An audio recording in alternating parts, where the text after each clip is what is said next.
16 threads. The first demo was a handbrake encode that took about 60 seconds, and while it was difficult for me to record both of the screens at once, I can confirm that the Ryzen CPU won the race by several seconds. That's quite impressive. The second demo involved Blender, rendering on all 8 cores and 16 threads on both systems, and both CPUs completed it in about the same time, while also showing that both the idle system power and the load system power was about 15 watts less on the Ryzen system. I can say without a doubt that if Ryzen continues to perform at this level and efficiency when it's finally independently tested across a range of applications, we're going to see a huge shakeup in the consumer CPU market.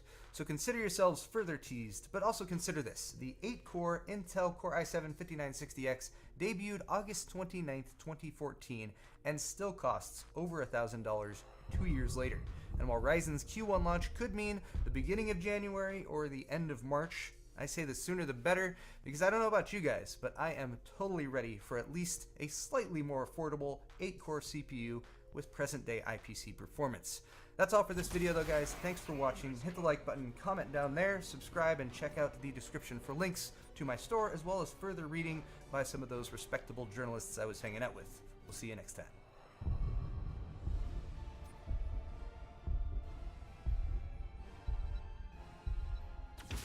Wait till they get a load of me.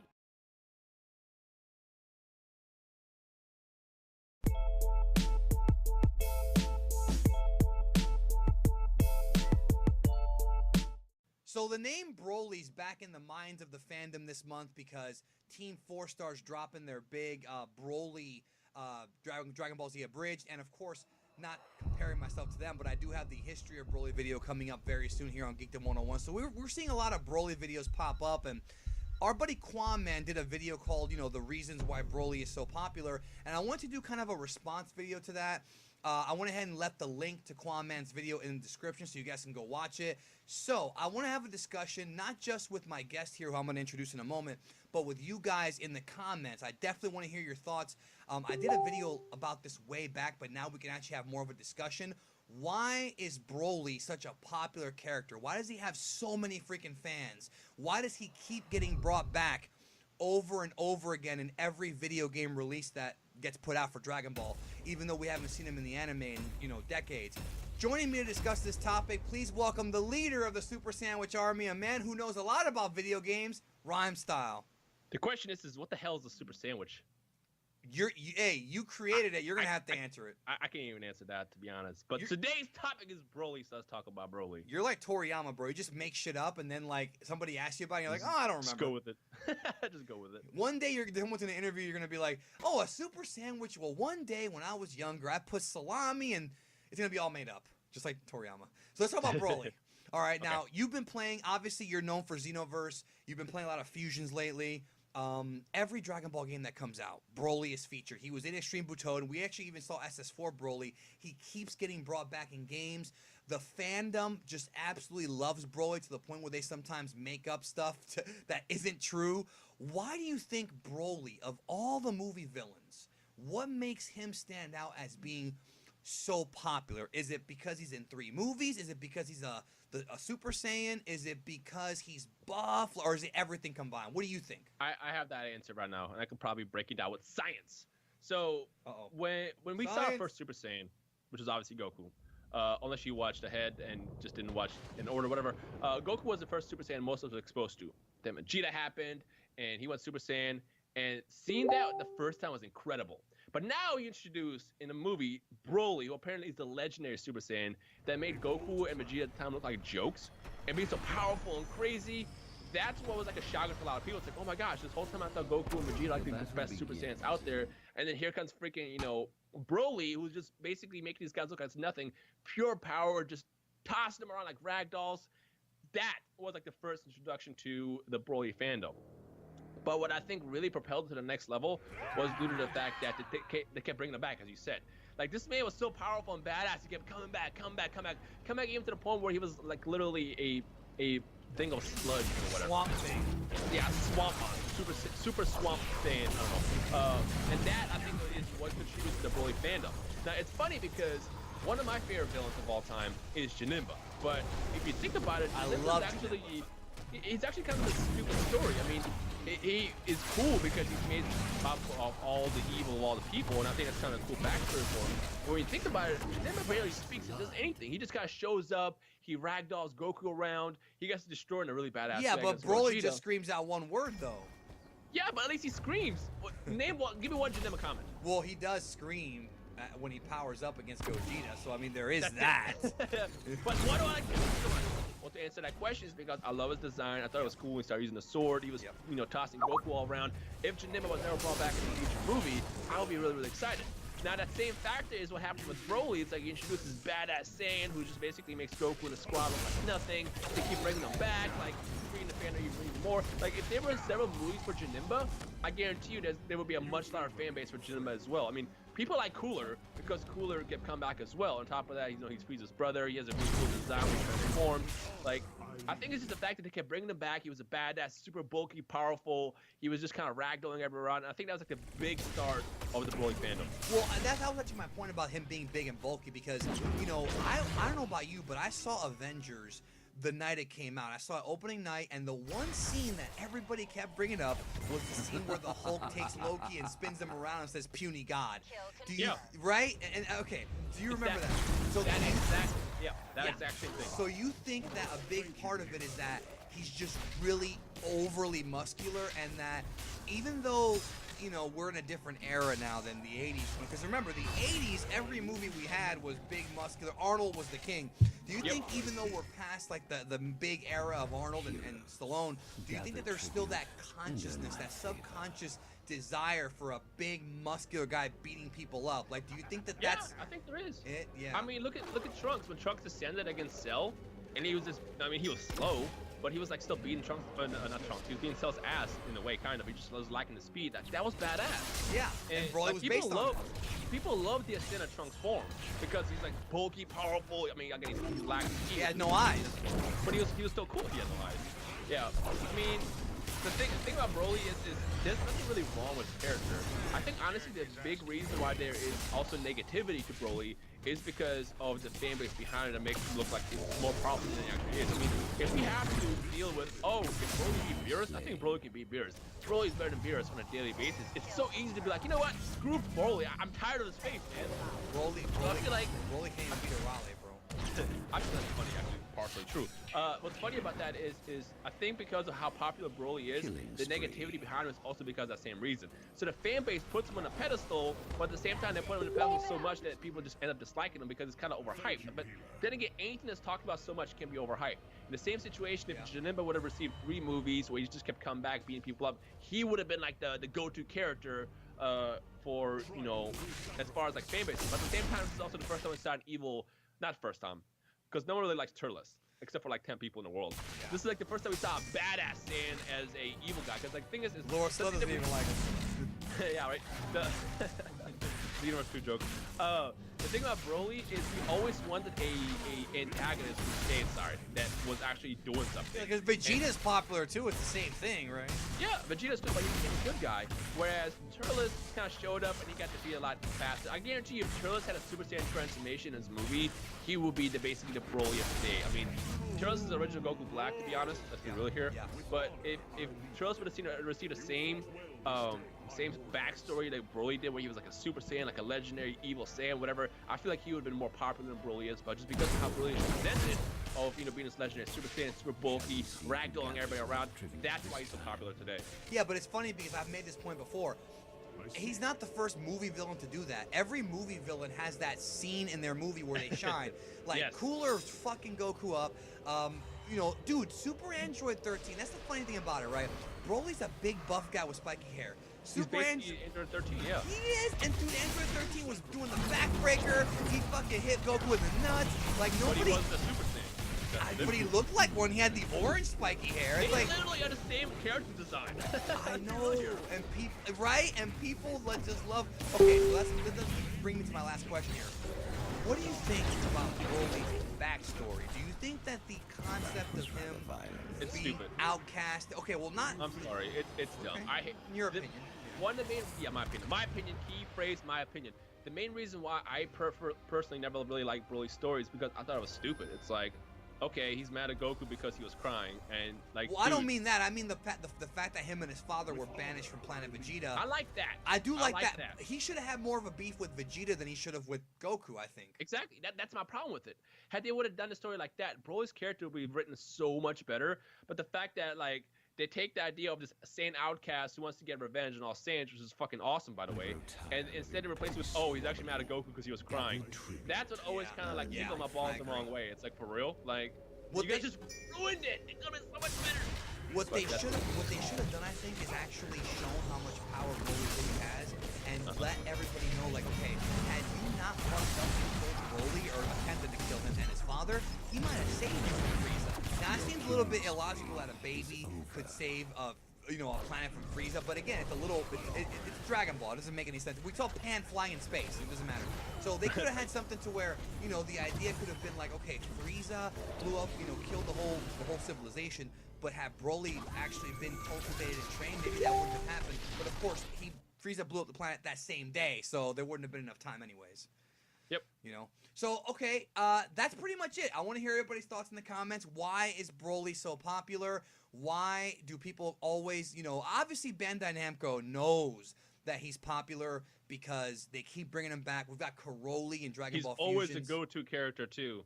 Always. I think in battles, and he's always like overpowered in the games. Yeah, yeah. Dude, what I do want to say is please respect each other, too, because Broly videos can get so heated at times because Broly fans, they defend Broly, but at the same time, people who don't like Broly will bash it. Just respect each other. Everyone has their own opinion. In fact, if Broly isn't your favorite villains from the movie section or from the movie side of Dragon Ball Z, feel free to share that down below as well. But for the most part, try to respect each other and just have fun here. We're all Dragon Ball fans. There's no reason why we should get mad at each other just because our favorite villain is Broly or vice versa or whatever. Yeah, so and I do agree with you. Janemba is also my favorite movie villain. I think Hirudegarn might have the coolest backstory with that whole like ancient South, right? Like that's a cool backstory with Tapion. Or Tapion if you watch the dub. I like how the dub it's funny to me. You have Aurelie, Tapion, and Saiyan, and it's supposed to be like Cyan, Arale, and Tapion. It's like they take the A's and make them A and not A. It's just funny to me how it's a constant thing. But anyways, everybody check out Rhymestyle. You should already know who he is by now. I highly doubt that nobody knows who you are, but just in case, it's always good to check out his channel. Content every single day you upload. Every day. I do Pokemon videos, in case you guys didn't know. Yeah, sometimes. Yeah, some people are gonna really think that's all you do. I did, dude. I have like at the time I was recording this video, I literally have 10 Pokemon pack openings scheduled. There's Dragon Ball stuff there too, okay? I just want to make sure everybody knows. I got addicted to doing Pokemon pack openings. It's so much fun. Yeah, you're going through a midlife crisis where you wanted to do it when you were younger, but you were broke, just like me. Exactly. Yeah, it happens to everybody. Those of you out there who like want to buy these video games and like, I know a lot of you guys out there are like, man, I really wish I had money. Then you grow up and you get a job and you make money, then you buy the game. Man, this sucks. This game sucked. That's what happened. Like you grow up and you realize that when you actually have it, you're enjoying yourself, but then you're like, whatever. I'm older now. But everybody check out Rhymestyle and let us know, of course, like I said. And like I said, another plug, Christmas Day, History of Broly, Dragon Ball In-Depth on this channel. Definitely make sure you're here on, not Christmas Day, I'm sorry, Christmas Eve. Christmas Eve, that video's dropping. Learn everything you want to know about Broly. I'll catch you down the road. Get the left. Double kill. Excellent work.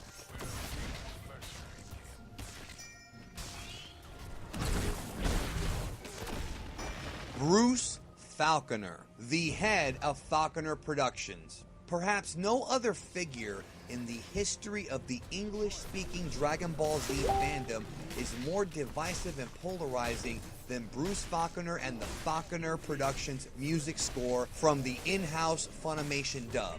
Thousands upon thousands of Dragon Ball Z fans grew up listening to Bruce Falconer's music every afternoon on Toonami, and to them, that is the Dragon Ball Z that they recognize and that they grew up with and that they are nostalgic for, with fond memories of coming home from school and watching Earth's mightiest heroes do what they do best, kick a lot of ass. Then there's the other Dragon Ball fans who prefer other composers to Bruce. Either way, it doesn't matter. One cannot deny that Bruce Falconer's music has had a tremendous impact on many, many lives for many, many years, and I've been hearing people clamoring for a Falconer return to Dragon Ball for over 10 years since the series wrapped up being dubbed. And even to this day, people still want Bruce to return to Dragon Ball and compose music for Dragon Ball Super's English dub. Well, I'll tell you this, there's a lot of things about the history and the story of Dragon Ball Z, Funimation, and Bruce Falconer that a lot of people don't know. And on this edition of Dragon Ball In Depth, I will tell the tale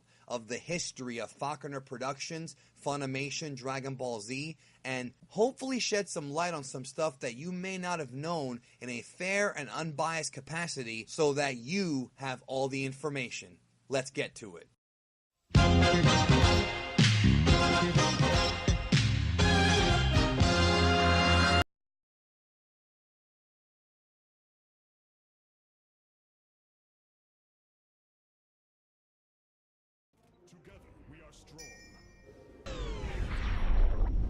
The semi-custom loop Ice Wolf cooler landed in our shop after one of our viewers generously offered to loan us the unit straight from the German manufacturer Alpha Cool.